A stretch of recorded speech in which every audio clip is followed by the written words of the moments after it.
좋아요, 구독!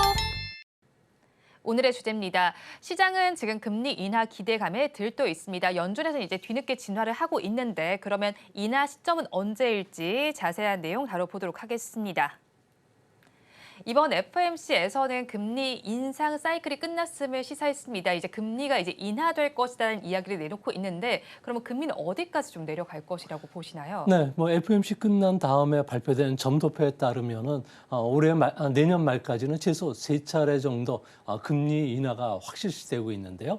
현재 미국의 10년물 국채 수익률의 이론적인 그 가격은 3.9%입니다. 이론적인 가격을 산출하는 공식은 간단한데요. 잠재 성장률에 기대 인플레이션을 더하고요.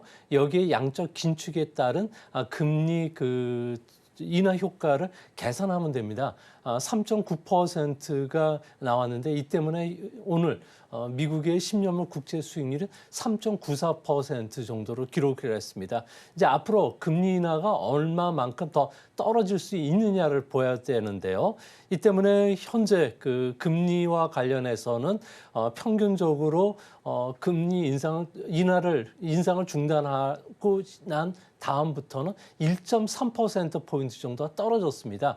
미국 같은 경우는 지난 7월 달에 금리 인상을 중단을 했는데 이 당시에 4% 금리였기 때문에 앞으로 8개월 뒤에는 최대 2.7%까지 떨어질 수 있을 거로 보고 있고요. 하지만 10월 달에 미국의 10년물 국채 수익률이 4.9%까지 높아졌습니다.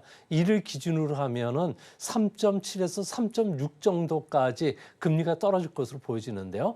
경기 연착륙이 가능하다는 사람들 같은 경우에는 3.6%가 10년물 국채 수익률이 떨어질 수 있는 마지노선, 그리고 경기 경착륙을 예상했던 사람들은 최대 5번 정도 금리를 인하한 내년에는 2.7%까지 떨어질 것으로 보면서 주시장의 상승 랠리가 계속이 진행되지 않을까 보여집니다.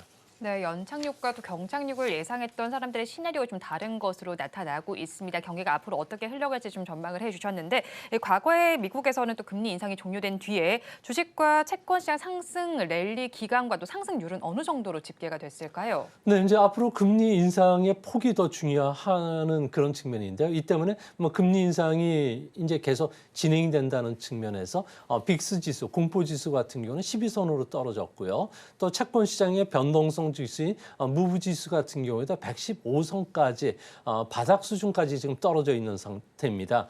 이제 과거에 금리 인상이 중단된 시점부터 한 9개월 뒤에 금리가 인하되기 시작했는데요. 이 당시에 채권 시장들 같은 경우에는 어떤 경우에도 화랑 장세가 펼쳐졌습니다.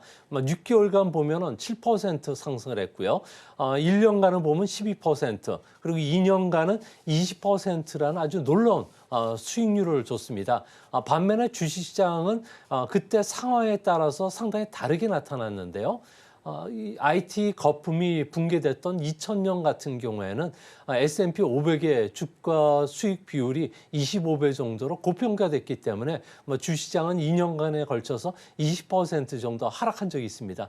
이때를 제해놓고 나머지 기간 동안을 보면은 모두 주가가 상승을 했는데요. 과거 평균 한 1년 정도로 보면은 주식시장은 한 23% 내 상승을 보였고요. 또한 2년 정도로 보면은 34% 전후에 아주 높은 수익률을 줘왔다는 점에서 주시장 같은 경우에도 이번에 금리 인하 초기 국면에서는 채권 시장 그리고 주시장도 모두 같이 상승하는 골디락스 장세가 찾아올 가능성이 상당히 높지 않나 보여집니다. 아무래도 현재 경제 상황이 1990년도가 비슷하게 닮아져 있기 때문에 그런데요. 이제 앞으로 주시장의 최대 그 화두는 패드가 금리 인상과 관련해서 베이비 스텝으로 천천히 밟느냐 아니면 조금 더 속도감을 내느냐에 따라서 주시장, 채권 시장에 반응하는 속도도 좀 달라지지 않을까 보여집니다. 연준의 기조에 따라서 주식시장과 채권시장 반응이 달라질 것이고 지금의 장세가 1990년대와 비슷한 만큼 한번 그 점도 체크를 해보시기 바랍니다. 특별한 몇몇 가지 경우를 제외하고 좀 상승률이 20에서 30% 정도로 나타났던 시장이었습니다. 그리고 이제 지난주에 베이징에서의 이야기를 좀 해보도록 하겠습니다. 중국 이슈를 좀 좀 넘어가서요. 내년에 경제 운영 방침을 확정하는 중앙경제공작회의가 열렸습니다. 그럼 내년 경제 정책의 방향은 어떻게 결정됐을까요? 네, 한마디로 이야기해서 안정 속에 성장을 추구한다는 그 표현이 정확할 것으로 보여지는데요. 아무래도 안정을 유지하는 것은 작년에 중국 같은 경우는 300만 개 기업이 파산을 했습니다. 올해도 계속 많은 기업이 좀 파산을 하고 있고요. 또한 새로운 시위들이 매일 200건 이상 일어나다 보니까 사회 안정을 상당히 중시하는 정책을 쓴다고 합니다. 이 때문에 내년에도 삼보 정책이 강화될 것으로 보여지는데요.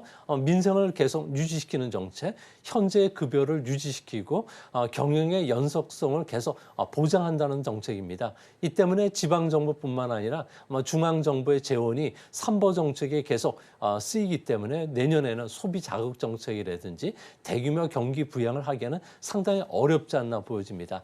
또 한 가지는 설립 후파라고 해서 그동안에 유지됐던 정책을 재검토하는 작업들이 내년도에 실시가 되는데요. 이 때문에 부동산과 관련해서는 앞으로 좀 더 적극적으로 금융 지원을 해줄 가능성이 높지 않나 보여집니다. 아무래도 중국에서는 빈곤층이 지금 출현하고 있는데요. 중국 같은 경우에는 알리바바의 직원이 그 20대 후반이지만 알리바바에 취업을 해서 주택을 세 채나 가질 정도로 차이나 드림을 꿈꿨다는 것을 상당히 홍보해 왔습니다. 현재는 이들 그 빚을 빌려 쓴 젊은 층들 같은 경우에는 실제 집값이 항저우를 중심으로 해서 70% 하락했고요. 3, 4선 도시를 중심해서 반토막이 났다는 측면에서 현재 그 은행 대출금을 갖고 난 다음에 집값을 청산했을 경우는 몇 푼 남지 않는다고 합니다. 이 때문에 집값 안정에 가장 우선순위를 두지 않을까 생각이 됩니다. 네, 안정 속에서 성장을 좀 추구할 것으로 예상됩니다. 그런데 중국의 11월 소비자 물가 지수는 3년 만에 최저치로 떨어졌고 생산자 물가 지수 역시도 하락폭이 확대가 되고 있습니다. 대규모로 경제 부양책을 내놓고 있는 상황 속인데 이런 상황 속에서 디플레이션이 더 확대되는 이유는 어디서 찾을 수 있을까요? 지금 중국 경제는 저체온증에 빠져 있는데요. 이를 잘 보여주는 게 소비자 물가 지수가 2개월 연속 마이너스 폭이 계속 확대되고 있다는 겁니다. 특히 중국 같은 경우에는 돼지고기가 전체 식탁의 주요한 기준 물가가 되는데 지난 그 11월 달만 하더라도 돼지고기 가격이 30% 넘게 급락할 정도로 돼지고기도 지금 수요가 일어나지 않는 상황입니다. 중국의 디프레션이 얼마나 깊은지 또 얼마나 오래 갈지 보여주는 지표가 중국의 청년 실업률인데 6월 달을 마지막으로 해서 지금 발표가 되지 않고 있고요.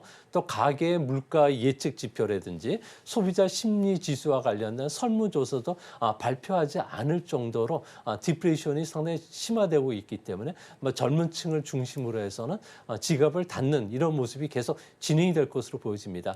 현재 중국 같은 경우에는 재고 조정이 끝난 부분이 전자 부분에도 통신 부분이 되는데 재고 조정이 끝났음에도 불구하고 가격 할인 경쟁이 지금 멈추지를 않고 있습니다. 이 때문에 11월 달에 자동차나 오토바이 같은 내구재 같은 경우에도 가격이 5% 넘게 급락을 했고요. 스마트폰 같은 경우에도 3.7%나 가격이 하락을 했다고 합니다. 어느 나라든지 간에 디플레이션이 찾아오면 경제가 악영향을 받기 때문에 중국의 이런 디플레이션과 관련된 공급 과잉 물자들이 다른 나라에 수출되는 것을 막기 위해서 미국이나 EU, 우리나라, 일본 같은 경우에도 중국발 디플레이션이 수입되지 못하도록 차단한다는 점에서 중국과 관련된 세이프가드 발동이나 그리고 반덤핑 관세 발동이 내년도에는 본격화될 수 있다는 점에서 무역과 관련된 갈등이 좀 더 일어날 소지는 항상 있어 보입니다. 네, 중국 경제 자체 저체온증을 겪고 있는 상황입니다. 이런 상황 속에서 계속해서 실업률도 발표하지 않고 소비자 심리와 관련된 발표도 내놓고 있지 않습니다. 앞으로 더욱더 무역 갈등이 심화될 것이다라고 정리를 해주셨는데요. 또 중국의 물가 지표가 발표된 뒤에는 중국을 대표하는 50개 대기업으로 구성된 지표인 홍콩 H지수가 5,600선 그리고 상하이 종합지수는 3,000선이 붕괴가 됐습니다. 정책 지지선이 깨지면서 중국이 연기금 등을 동원해서 매수에 나서기로 했는데 신규 매수 규모는 어느 정도 되나요? 네, 지금 중국 경제와 관련해서는 디프레션에 빠져 있고요. 또 주시장은 삼각포대에 맞아서 침몰하기 일보 직전입니다. 이 때문에 중국 증시가 계속 상승하는 것은 좀 상당히 어렵지 않나 보여지는데요. 주가를 끌어올리기 위해서 중국 정부는 연기금을 통해서 주가의 이제 부양에 내년도부터 적극적으로 나설 것으로 보여집니다. 이 때문에 주식 투자 비중은 연기금이 현재 40%를 내년에는 70%까지 끌어올릴 예정으로 있고요. 선물 투자도 허용을 한다고 합니다. 이뿐만 아니라 민간 기업의 미공개 주식도 사들일 수 있게 했는데요. 현재 연기금의 그 자산 규모는 580조 원 정도가 된다고 합니다. 이 중에 이제 10%만 주식을 샀을 경우에는 58조 원 정도 신규 매수가 예상이 될 수가 있는데요. 하지만 중국의 A 증시의 시가총액은 일경 4,300조 원이기 때문에 단기적인 반등 효과밖에 없지 않나 보여집니다. 그런 측면에서 보면은 내년 4월 달을 고비해서 우리나라에서 ELS 펀드들 같은 경우는 만기가 돌아오는데요. 아무래도 이때쯤 해서 주시장이 조금 더 곤란을 겪지 않을까 보여집니다. 아무래도 연기금을 통해서 주식 매수에 본격적으로 나서는 것은 미국의 그 벤처 투자 자금들이 이제 제로 수준까지 떨어졌고요. 또 중동계 자금도 중국 투자에 지금 상당히 꺼리고 있다고 합니다. 이 때문에 국간의 마지막 금고 열쇠까지 털어서 주시장을 부양한다는 측면에서는 중국 증시와 관련해서는 좀 반등할 때마다 위험 관리 차원에서 조금 주식을 좀 줄여주시는 전략도 좋지 않나 생각이 됩니다. 네, 중국에서 대규모로 계속해서 연기금을 동원해서까지 지금 좀 끌어올리기 위해서 노력을 하고 있지만 하지만 좀 반등이 잠깐에 그칠 것이고 반등을 할 때마다 비중을 줄여보자라고 정리를 해주셨습니다. 그리고 또 언론 보도를 보면요. 중국의 지식층과 부유층이 계속해서 중국을 나가고 있습니다. 이렇게 갑자기 중국을 탈출한 속내가 뭔지 궁금한데 좀 선호하는 나라가 따로 있을까요? 네, 그렇습니다. 중국 같은 경우는 안전부를 중심으로 해서 부자들의 자산이 해외로 도피되는 것을 엄격하게 지금 막겠다고 이야기를 하고 있는데요. 아무래도 올해 들어서 중국의 부자들 같은 경우에는 자산이 100만 달러 이상 해외로 유출시키고 이민 갔던 사람이 13,500명 정도가 된다고 합니다. 세계에서 가장 많은 수치가 되고요.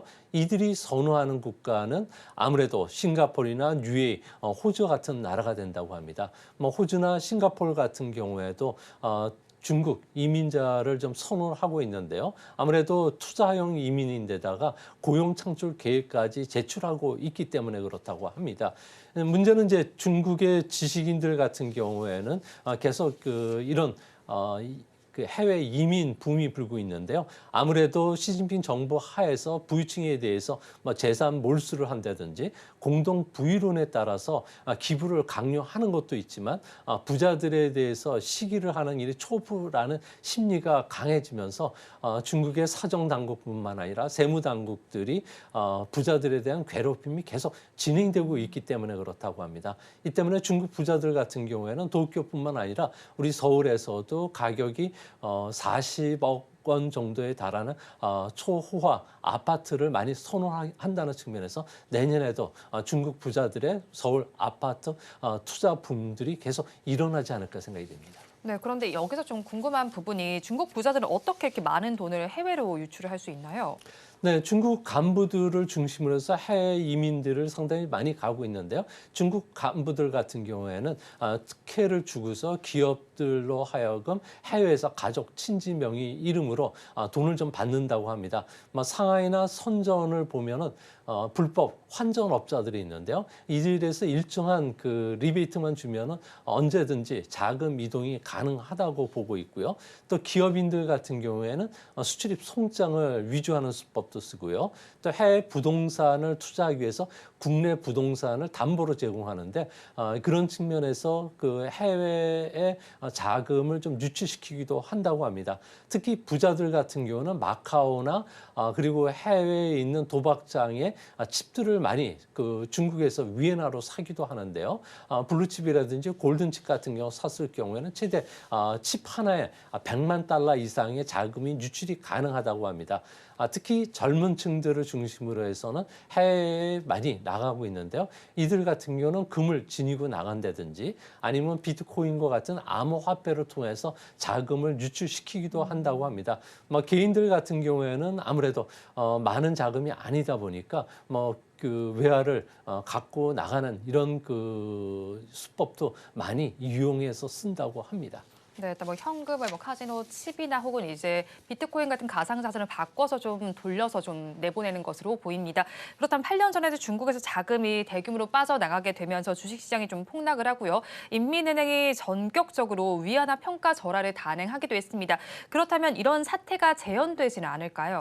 네, 중국 같은 경우는 2003년 전후를 시작으로 해서 자금 유출이 됐고요. 2013년부터는 아주 본격적으로 유출이 되면서 매년 500억 달러 이상의 자금이 유출이 됐는데요. 이 때문에 위안화 환율 같은 경우에는 2015년 11월부터 2016년 1월까지 3개월간 위안화 같은 경우는 1달러에 6.3위엔에서 6.5위엔까지 갑작스럽게 급등을 했고요. 또 환율 방어를 위해서 3개월간 무려 3천억 달러에 달하는 외화 보유고를 쓰다 보니까 중국 정부가 다급하게 여러 가지 규제 조치를 발동을 시켰습니다. 이 때문에 현재 그 중국에서는 부자들뿐만 아니라 기업들의 합법적인 해외 투자 활동도 지정학적 위험이 아닌 상황에서는 투자를 상당히 좀 삼가하고 있고요. 또한 기업인들이 자산을 매각했을 경우에는 인민은행 안에 자산 추적팀들이 즉각 이를 추적을 하고 있기 때문에 과거와 같은 위안화 절하라든지 대규모 그 외화가 해외로 유출되는 사건들은 좀 막지 않을까 보입니다. 그런 측면에서 보면은 내년도에도 위안화는 현재 1달러에 7.1위엔에서 움직이는데 최대 7.3위엔 그리고 최소 6.9위엔 선에서 박스권에서 좀 변동성을 좀 띌 가능성이 있지 않나 이렇게 보여집니다. 네, 철저하게 자금을 감시하면서 대규모 자금 이탈은 방지할 것으로 보이고 위안화 역시도 박스권에서 움직일 것으로 전망이 되고 있습니다. 또 내년에는 세계 각국에서 중요한 대선들이 치러지게 됩니다. 당장에는 내년 13일에 대만의 총통 선거가 예정이 되어 있는데 이 대만이 제2의 홍콩이 되질 않을까 우려가 됩니다. 일단 현재 좀 한 달 정도 남아있는 상황인데 선거 상황 어느 정도로 진행되고 있나요? 네, 대만은 1996년서부터 직선제가 일어났고요. 이 때문에 이제 8번째 대선이 치러지게 되는데요. 이번에도 여전히 그 여당이 우세하다고 합니다. 현재 라이칭더 그 후보 같은 경우에는 지지율이 그 36% 정도까지 올라왔고요. 현재 그 강력한 그 경쟁자였던 야당 같은 경우에는 단일화 협상이 결렬이 됐습니다. 이 때문에 현재 그 국민당 후보 같은 경우에는 지지율이 32% 정도로 오차 범위 안에서 여당이 좀 앞서 나가고 있고요. 또 여당 같은 경우에도 이런 그 지지율이 흔들리지 않는 이유 중에 하나가 러닝메이터로 지금 출마가 되어 있는 샤오메이천 같은 경우에는 중국의 젊은 층들뿐만 아니라 여성들이 상당히 선호하는 후보가 된다고 합니다. 나이는 지금 52세로 상당히 젊지만 미국에서 컬럼비아 대학에서 정작 석사를 받을 정도로 상당히 열성적인 여성이고요. 또 이 여성 같은 경우는 대만의 미국 그 대사까지 역임할 정도로 상당히 활동적인 사람이라고 합니다. 이 때문에 현재 중국에서는 대만 독립이라든지 그리고 그 대만과 중국 간에 갈등이 불거질 것을 그 우려를 하는 그런 여론이 상당히 높다고 합니다. 이 때문에 각 후보들은 현재 현상 유지 정책을 계속 발표를 하고 있는데요. 이 때문에 앞으로 경제라든지 생활과 관련된 여러 가지 이슈들이 더 부각이 될 뿐이지 중국을 좀 자극하지 않는다는 점에서 이번에 그 대만과 그 중국 간의 선거 이후에 갈등이 부각될 여지는 그렇게 크게 높진 않을 것으로 생각이 됩니다. 이제 선거 이후에도 중국과의 갈등이 부각되지 않을 것이라고 정리를 해주셨는데 만약에 1월 총통 선거 속에서 대중국 강경 노선을 펴고 있는 여당인 진보당이 정권을 유지하게 된다면요. 동북아 지역에서 지정학적 리스크가 다시 불거지는 건 아닐지도 걱정이 됩니다. 대만 총통 선거 위해 양안 관계는 어떨까요? 라이 후보 같은 경우에도 대만 독립을 상당히 그동안에 그 외쳐왔던 후보인데요. 하지만 현상 유지 쪽으로 좀 돌아선 그런 분위기입니다. 이 때문에 독립도 통일도 원치를 않고 있다는 이야기를 계속 해주고 있는데요. 중국 입장에서는 핵심적인 이 부분과 관련해서 현재 중국이 손아귀에 쥐지 않는 부분들이 센카쿠 열도 문제와 대만 문제라고 합니다. 이 때문에 대만의 그 독립을 염원하는 그런 목소리가 커진다면 아무래도 대만과 관련해서는 군사적 봉쇄 전력을 쓸 가능성이 크지만 뭐 현재 그 대만이 현상 유지 정책을 쓴다는 점에서 선거 이후에는 사탕과 채찍 정책을 쓰지 않을까 보여집니다. 뭐 사탕 정책이라는 것은 금수 조치를 계속 조금씩 해제시키면서 중국 편에 좀 쓰게 하는 이런 입장이고요. 또 채찍 정책이라는 것은 중국의 목소리 독립과 관련된 목소리가 높아진다면 군사적 긴장감을 좀 고조시키면서 대만 내 여론을 좀 쿨다운시키는 정책을 쓰는데요. 이런 정책이 내년에도 계속 이어진다는 점에서 우리 입장에서는 중국도 대만 편에 들지 못하도록 여러 가지 그 무역과 관련된 제재 조치들을 계속 발동시킬 가능성은 항상 내포되어 있지 않나 이렇게 생각이 됩니다.